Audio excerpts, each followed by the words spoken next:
I'm Mary Hartnett with Siouxland Public Media News. Conservatives in the Nebraska legislature have gotten just enough votes to fold a proposed 12-week abortion ban into a bill that would ban gender-affirming health for minors. As expected, the debate Tuesday over the plan was raucous, with lawmakers opposed to the plan sparring with Republican Lieutenant Governor Joe Kelly, who presided over the legislature, and accusing him of trashing legislative rules to help push through the plan. The quarreling stretched what was supposed to be a 2-hour process to 6 hours before a vote to end debate won the 33 votes needed to set up other votes to advance the plan. The merged bill must now survive another round of voting to pass. A Northwest Iowa man has been arrested after a hit-and-run accident involving a bicyclist in Cherokee the day after Christmas. Online court documents show 29-year-old Casey Herwig of Cherokee, Iowa, is facing one charge of knowingly leaving the scene of an accident resulting in death. Investigators say the collision killed 27-year-old Philip Watterson of Cherokee. The Woodbury County Board of Supervisors is getting closer to increasing the setback distance for wind turbines. The board unanimously approved a second reading to move turbines from 2 miles from city limits and 1 mile from public conservation areas. Several citizens who spoke wanted a 5-mile setback from city limits.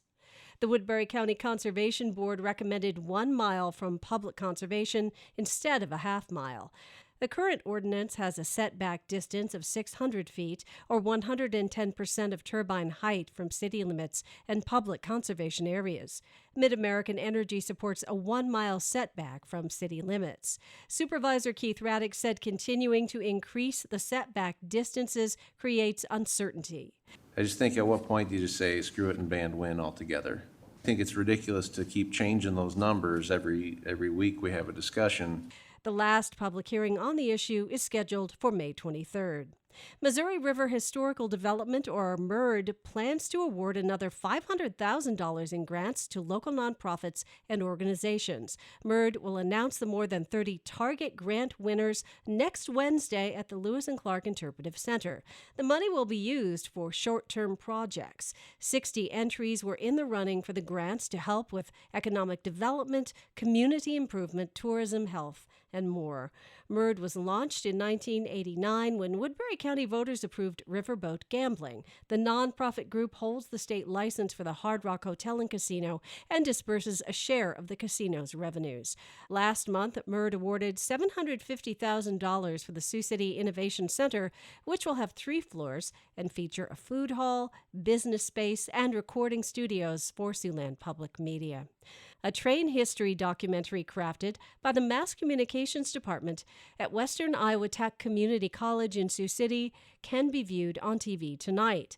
The program covers the history of the Chicago, Milwaukee, St. Paul, and Pacific Shops complex in Riverside. Several students and their instructor, Chris Mansfield, worked on the project that provides historic images and interviews, including Angela Collins, an archaeologist with the University of Iowa. The intention is to shed a light on the marginalized people of our history, the people that are just glossed over, that are stereotyped, that aren't in the history books because they weren't the big leads.